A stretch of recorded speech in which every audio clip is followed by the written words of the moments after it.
Muy buenos días, Carlos Heller, Jonfre Fontevecchia los saluda. ¿Qué pasó ayer en Diputados? ¿Fue un show de la Libertad Avanza con el macrismo para tratar de subsanar heridas y reconstruir vínculos? ¿O en realidad el oficialismo piensa, el gobierno piensa, de que esta ley de ficha limpia va a tener los votos necesarios en el Senado? ¿Qué tal, Jorge? Buen día. A mí pensar como piensa la Libertad Avanza o el macrismo siempre me resulta difícil. Pero yo quiero ir un poquito más atrás porque vos estabas señalando bien el tema de las dos cosas, ¿no? El tema de las PASO y el de ficha limpia, y esto presentado ante la sociedad como dos éxitos políticos del gobierno.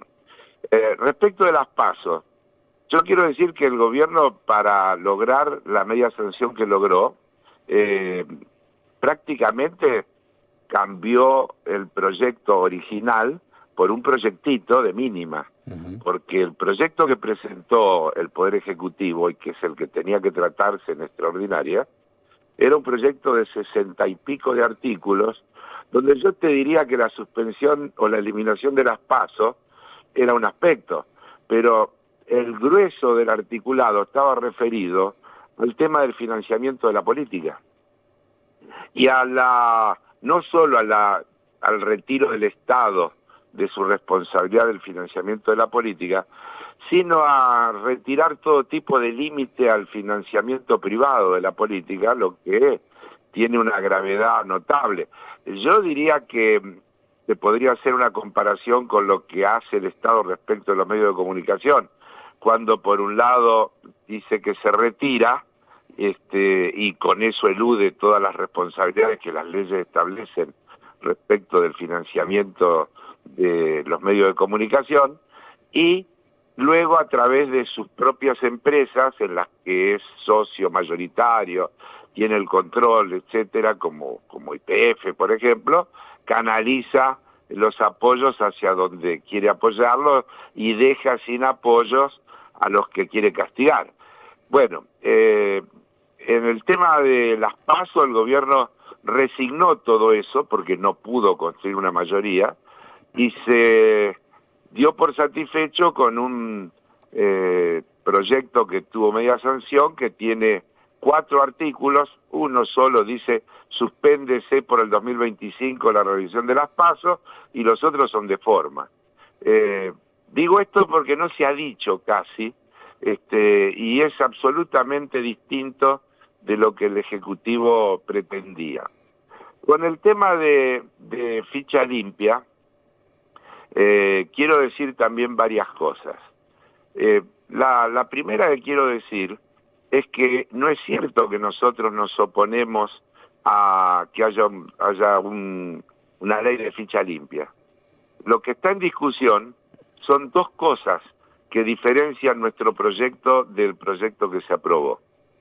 El primero es el tema del principio de inocencia, que nosotros entendemos un principio fundamental que debe ser defendido, y que plantea que mientras hay instancias abiertas para que el acusado pueda defenderse, el principio es que la gente es inocente.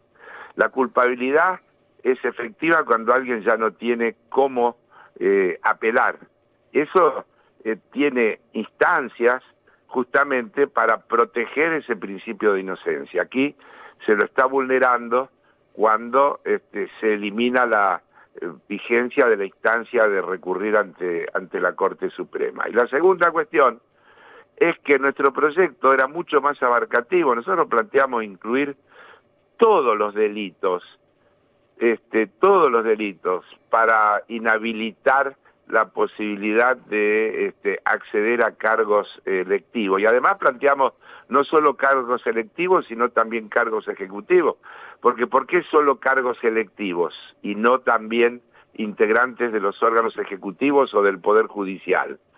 Es decir, está claro, y así lo hemos dicho hasta el cansancio, que este proyecto tiene un único objetivo, que es lograr la inhabilitación política de Cristina Fernández de Kirchner para que no pueda participar en las próximas elecciones. Y eso es a lo que nosotros nos hemos opuesto, y no a la idea de la ficha limpia, con la que estamos completamente de acuerdo en tanto y en cuanto sea respetuosa del principio de inocencia y abarcativa del conjunto de los delitos. Nos estamos incluyendo en el proyecto contrabando, lavado de dinero, y estamos planteando además que deben estar alcanzados no solo los funcionarios que están en el poder público, sino los privados que son copartícipes de esas acciones y generalmente beneficiarios de esas acciones. Eso es lo que yo creo al respecto. O sea, más parecida, Carlos, te escucho, a lo que se hizo en Brasil, donde hay distintos tipos de inhibiciones, no solamente por condena en segunda instancia, ¿no? Así es. Por eso te digo, es amplísimo el proyecto que nosotros presentamos, y la enumeración, inclusive en nuestra enumeración están los delitos contra la integridad sexual, por ejemplo, que creemos que son suficientes para inhabilitar a alguien. Carlos, ¿y Sí. cuál sería la diferencia en una ley así para que no le tocase a Cristina Kirchner, que tiene 2 condenas confirmadas? El hecho de que si el sistema judicial establece cosas que son apelables ante la Corte y cosas que no, está claro que aquellas que son apelables ante la Corte, hasta que no se da esa instancia, el principio de inocencia sigue vigente. Todo es apelable ante la Corte después decide. Creo que no es todo apelable, hay cosas que terminan en casación. Mira, hasta los Y juicios si laborales fueran todo son apelable, aprobables a la yo no Corte. soy abogado, si fueran apelables todas, no cambia el criterio. Estoy diciendo que mientras hay por eso se crean instancias, porque ¿por qué no en primera instancia? No, pues ¿Por qué no en primera instancia? Porque ¿Y a vos las apelaciones son derechos que tienen los ciudadanos de hacer valer el principio de inocencia. Carlos, a vos te debe pasar en el banco que si tenés un juicio en primera instancia, tenés la obligación de previsionar el 50%, y si tenés un juicio en segunda instancia, tenés la obligación de considerar la pérdida del 100%, aunque estés apelando a la Corte, ¿no? O sea, yo coincido con vos de que el gobierno, por decir de alguna manera, disfraza derrotas en triunfos y triunfos pírricos inclusive, y que, como vos bien decís, no es lógico que sea solo para cargos selectivos, sino también sería lógico que fuera para cargos ejecutivos, que muchas veces tienen hasta más significancia. Ahora, creo que en el tema de Cristina Kirchner ahí hay una situación compleja, porque evidentemente tiene 2 condenas, lo que hace a la mayoría de la población considerar de que si con 2 condenas, lo que pasó con el presidente Menem, que fue a la Corte y estuvo 10 años y fue siguiendo senador, lo que demostraba en el fondo una especie de burla de la situación de la condena. Pero tal vez lo que tendríamos que discutir es si el Poder Judicial no tiene que tener plazos para expedirse. Bueno, ese es otro punto, es decir, que en esos casos... Y entonces el tema se podría conciliar, es decir, que las instancias se respeten y que los plazos sean razonables para no convertir en inválido lo que la ley quiere lograr. Exacto. Ahora vos pero sí, te escucho. Yo quiero insistir en una cosa, porque es muy importante. Yo pensaba en Bertolt Brecht y en este tema de vinieron por esto, vinieron por el otro, vinieron por aquel, pero como yo no era, nunca me importó. Y creo que eso no lo podemos perder de vista en una situación como la que está viviendo la Argentina. Y tenemos que reaccionar rápido. Y más allá de simpatías o antipatías, yo creo que el principio de inocencia, que está terriblemente vulnerado, porque lo han vulnerado culturalmente, lo han vulnerado con el cine, con las series de televisión, donde en definitiva vos tenés que demostrar que sos inocente, y en realidad toda la jurisprudencia y la justicia está elaborada con el criterio de que hay que probar que vos sos culpable y la prueba tiene que ser irrefutable. Porque imagínate en los regímenes donde existe la pena de muerte, ¿no? Si una vez que te mataron no te quedó instancia. Y después se comprueba que no era así. ¿Qué pasa? Entonces, Hablando de los regímenes de pena de muerte, me lleva a Estados Unidos, me lleva a esta Sí, reflexión. Parece que en el sentido exactamente contrario a la tendencia de las fichas limpias, nosotros pusimos el caso de Brasil, hoy en la columna editorial, sí. podríamos haber colocado también Para el Estados caso de Unidos Italia. tenemos un presidente condenado. Ahí voy, y va a otra cosa, no solamente un presidente condenado, sino en el camino inverso, dio un decreto Sí, diciendo de que pueden las empresas norteamericanas pagar coimas en otros países. Es decir, así es. exactamente el camino opuesto. ¿Qué reflexión te merece esto Sí, de Trump diciendo a partir de ahora no es más delito que las empresas bueno, norteamericanas paguen bueno, coimas en los demás países? sí, gravísimo, ¿no? Mirá, Mm. yo me acuerdo en los 90 que se decía que las empresas europeas se quejaban Ujú. porque estaban en desventaja, justamente, perdón, las A empresas norteamericanas, norteamericanas sí, se quejaban porque estaban en desventaja frente a las europeas que podían coimear y ellos no podían. exacto. Este, esto que este decreto de Trump habilitando a las empresas norteamericanas a poder coimear es terrible, ¿no? Ujú. Iba a decir una grosería. Es terrible, Mm. porque vos te das cuenta que está habilitando el peor de los caminos y la Argentina estamos transitando una etapa de seguidismo absoluto respecto de lo que hace Estados Unidos, porque de lo que haga Estados Unidos, Argentina a los 2 minutos está adoptando una posición similar. Esto tiene particular importancia y agravamiento.